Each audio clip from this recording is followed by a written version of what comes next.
A ascensão de Túlio Hostílio, o terceiro rei de Roma, marcou uma ruptura drástica com a estabilidade pacífica e religiosa de seu antecessor, Numa Pompílio. Hostílio, de origem latina e neto do herói Hosto Hostílio, que lutou ao lado de Rômulo, personificava o retorno à virtus marcial e à expansão agressiva. Sua eleição pelos senadores refletia a necessidade de uma liderança capaz de enfrentar o crescente poderio das cidades vizinhas, especialmente Alba Longa, a cidade-mãe de Roma. O reinado de Túlio é caracterizado por um desprezo calculado pelas formalidades religiosas em favor da eficiência militar, uma postura que, embora tenha granjeado novos territórios, culminaria em um desfecho místico e trágico para sua linhagem. O conflito central de seu governo foi a guerra contra Alba Longa, provocada por incursões mútuas em terras agrícolas e pelo roubo recíproco das colheitas e animais. O embate não se limitava a uma disputa por recursos, mas representava uma luta pela supremacia política no Lácio. Para evitar o extermínio total de duas populações que mantinham laços parentescos, optou-se por um duelo ritualístico entre representantes, os Trimogênios Horácios, por Roma, e os Curácios, por Alba Longa. A tradição relata o combate como um teste de resistência e estratégia, no qual o último Horácio sobrevivente venceu os 3 adversários feridos, assegurando a submissão de Alba Longa a Roma. O episódio simboliza a transição de Roma de uma colônia dependente para uma metrópole soberana. Contudo, essa paz durou pouco. A traição de Mércio Fufécio, líder de Alba Longa, que não apoiou Roma em uma batalha posterior contra Fidenas, levou Túlio Hostílio a ordenar a destruição total da cidade. Alba Longa foi arrasada, com exceção de seus templos e sua população, que foi transferida, sendo escravizada ou incorporada à sociedade romana. Esse deslocamento populacional foi decisivo para Roma. O número de cidadãos aumentou significativamente e as famílias nobres albanas, como os Júlios e os Servílios, passaram a integrar o Senado romano, fortalecendo a elite política. No campo militar, Hostílio reorganizou o exército, reforçando a disciplina e a infantaria, o que preparou Roma para a adoção futura de formações mais complexas. Além de Alba Longa, Roma esteve envolvida em outros importantes conflitos militares, que ampliaram decisivamente seu poder regional, como os confrontos contra Fidenas e Veios, que permitiram a expansão do controle romano sobre o vale do rio Tibre, área muito estratégica para a defesa e a economia romana. Já a guerra contra os Sabinos consolidou a fronteira nordeste da cidade, garantindo maior segurança territorial. Em conjunto, essas campanhas reforçaram o poder militar, social e político de Roma, em sua fase inicial de expansão.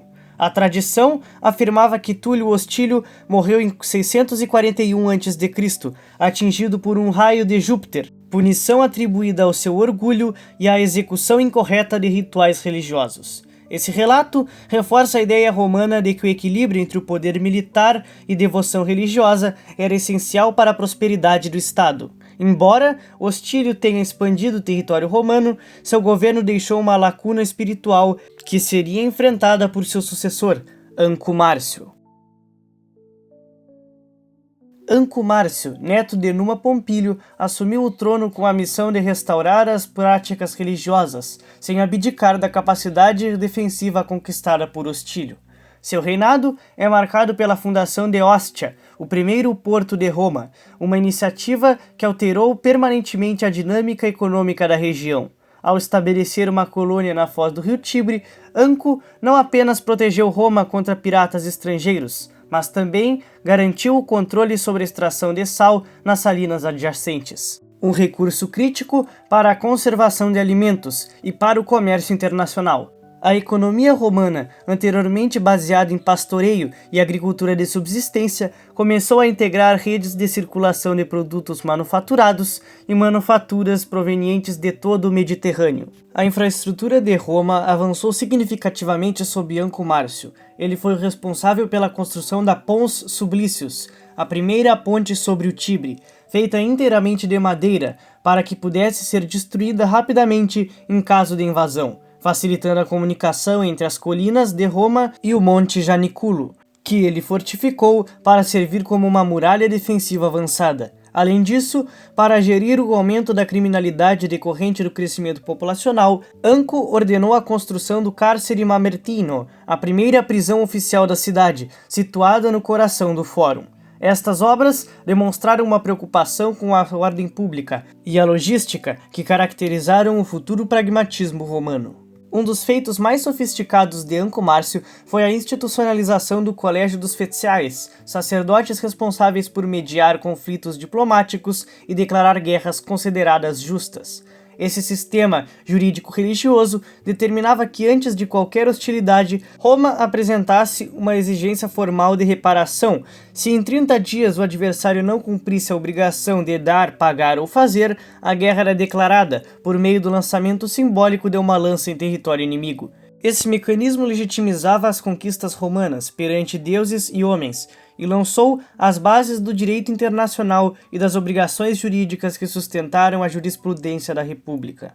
Anco Márcio soube equilibrar o poder entre latinos e sabinos, promovendo a integração das populações conquistadas. Na guerra contra os latinos, além de tomar cidades como Ficana, transferiu seus habitantes para Roma, instalando-os no Aventino e contribuindo para a formação da plebe romana. Ao morrer de causas naturais em 616 a.C., deixou uma cidade mais rica, segura e com um sistema legal em desenvolvimento, abrindo caminho para a futura influência etrusca.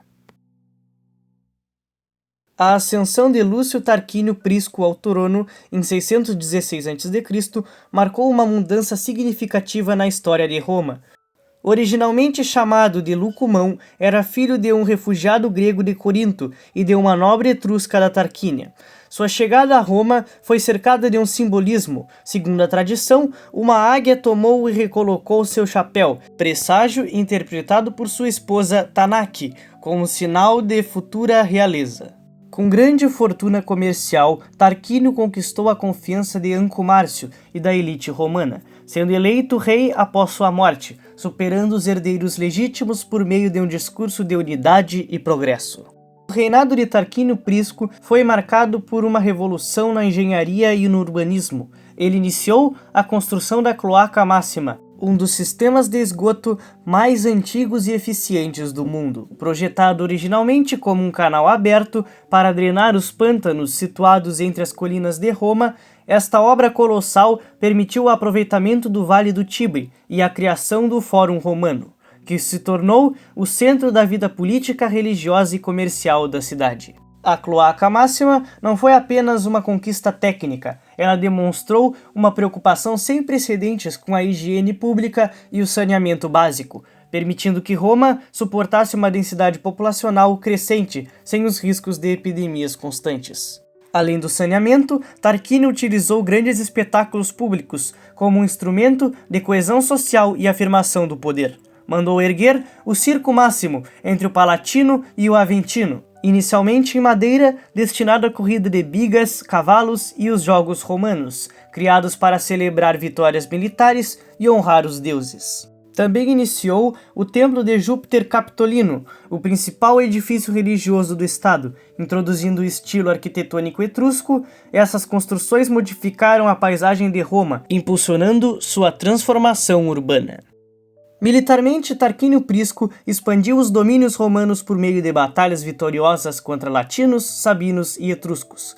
Conquistou cidades ricas como Apiolas e Cornículo, cujos despojos financiaram seus projetos arquitetônicos. Após subjugar as 12 cidades da Etrúria, introduziu em Roma símbolos de poder etruscos, que seriam adotados pelos magistrados, como a coroa de ouro, o trono de marfim, a toga púrpura e os fasces. Também reformou o Senado, ao acrescentar 100 novos membros das chamadas famílias menores, enfraquecendo a antiga aristocracia e fortalecendo a autoridade real. Tarquínio Prisco governou por 38 anos, período em que Roma floresceu como centro comercial mais próspero do Lácio.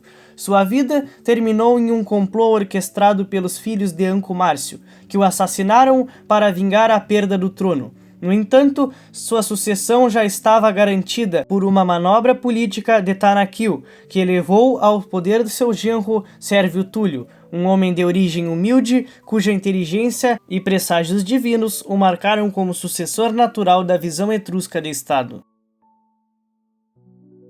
Sérvio Túlio, o sexto rei de Roma, é frequentemente considerado um dos governantes mais brilhantes da antiguidade, por suas importantes reformas administrativas e sociais. Segundo a tradição, teria nascido de uma prisioneira de guerra a serviço da casa real, mas sua ascensão foi garantida por Tanaquil, que ocultou por 3 dias a morte de Tarquínio Prisco, afirmando que o rei estava apenas ferido, o que permitiu a Sérvio assumir a regência e consolidar sua autoridade antes do anúncio oficial da vacância do trono. A maior contribuição de Sérvio Túlio foi a criação do primeiro censo romano, uma ferramenta administrativa que organizava a população com base na renda e na propriedade, em vez da linhagem aristocrática. Esse sistema dividiu os cidadãos em 5 classes sociais censitárias, cada uma com obrigações militares e direitos políticos específicos. Esta reforma foi revolucionária, pois permitiu que os plebeus enriquecidos participassem ativamente da defesa e da política do Estado, integrando-os na Assembleia das Centúrias. Cada classe era organizada a contribuir um número específico de soldados, sendo que a primeira classe concentrava os cidadãos de maior renda, encarregados da cavalaria e da infantaria pesada, enquanto as classes intermediárias com recursos menores forneciam soldados de armamento leve ou médio. A quinta classe tinha participação militar reduzida, atuando, sobretudo, como tropas auxiliares, e os proletários, desprovidos de bens, ficavam isentos do serviço militar regular. Além das classes econômicas, Sérvio reorganizou a geografia romana ao extinguir as antigas tribos baseadas no parentesco e dividir a cidade em 4 tribos urbanas, territoriais: suburbana, palatina, esquilina e colina. Essa medida reduziu o poder dos clãs patrícios e reforçou a identidade cívica ligada à residência. No campo da infraestrutura, mandou construir a muralha serviana, que protegia as 7 colinas e permitia a expansão segura da cidade. Também promoveu o Templo de Diana, no Aventino, como centro unificador da Liga Latina, transferindo para Roma o prestígio religioso e político dos latinos e consolidando sua hegemonia regional. O significado político do Templo de Diana no Aventino foi central para a afirmação da liderança romana, funcionando como espaço diplomático, onde tratados e registros sagrados eram preservados, legitimizando o poder de Roma por meio da chamada astúcia sagrada. Sérvio Túlio governou por 44 anos, período em que transformou Roma em uma potência militar disciplinada e administrativamente organizada. Sua vida terminou de forma trágica, em um golpe orquestrado por sua filha, Túlia Menor, e seu genro, Tarquínio o Soberbo, que atropelou o corpo do pai com sua carruagem, após ele ter sido assassinado nas escadarias do Senado. Lúcio Tarquínio Soberbo consolidou o poder romano combinando força militar e astúcia diplomática. Sua expansão mais conhecida ocorreu contra Gabi, cidade que não conseguiu conquistar pela força. Para isso, enviou seu filho, Sexto Tarquínio, que se infiltrou fingindo ter sido perseguido pelo seu pai. Ao conquistar a confiança da elite local, Sexto recebeu uma mensagem simbólica, o corte das papoulas mais altas, e eliminou os principais líderes, entregando Gabi a Roma, sem combate direto. Tarquínio também guerreou contra os Volscos, tomando a rica Suessa Pométia, e contra os Rútulos, sitiando Ardeia para se apoderar de seus tesouros. Economicamente, Tarquínio transformou Roma em um canteiro de obras, mas às custas de uma exploração severa. Ele impôs trabalhos forçados à plebe, utilizando-os na escavação dos fossos da Cloaca Máxima e na construção do templo de Júpiter Capitolino. O financiamento dessas obras vinha majoritariamente do espólio de guerra das cidades conquistadas, como Sueza, Pométia e Apiolas.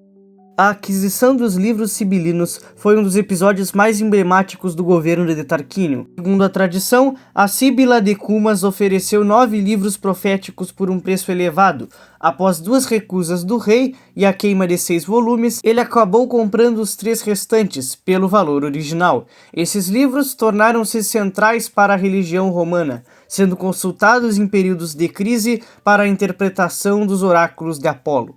Sob seu reinado, Roma também demonstrou uma crescente maturidade econômica internacional. O famoso tratado com Cartago, datado tradicionalmente de 508 a.C., no limite de seu reinado, delimitava as esferas de influência comercial no Mediterrâneo. Este acordo garantia que Cartago não causasse danos às cidades latinas sob domínio romano e regulava o comércio na África e na Sardenha, sinalizando que Roma já era uma potência mercantil respeitada. Contudo, sua tirania manifestada na recusa em consultar o Senado e no uso de uma guarda pessoal para oprimir a aristocracia, criou um clima de instabilidade que, somado à exaustão da plebe, levaria à sua queda definitiva. O que futuramente instauraria o seu like e a sua inscrição no canal. Mas agora falando sério, a queda de Roma começou longe do Senado e dos campos de batalha, em um ato de violência que rompeu o frágil equilíbrio entre o poder e legitimidade. Enquanto Tarquínio, o soberbo, sitiava Ardea, seu filho Sexto cometeu o crime que abalaria Roma, o abuso de Lucrécia, símbolo da juventude aristocrática. Incapaz de sobreviver à desonra, Lucrécia pôs um fim à sua própria existência, mas antes transformou sua tragédia em denúncia. Seu corpo tornou-se o estopim da revolta. Liderado por Lúcio Júnior Bruto, os romanos se levantaram não apenas contra um rei, mas contra a ideia de um poder absoluto sustentado pelo medo.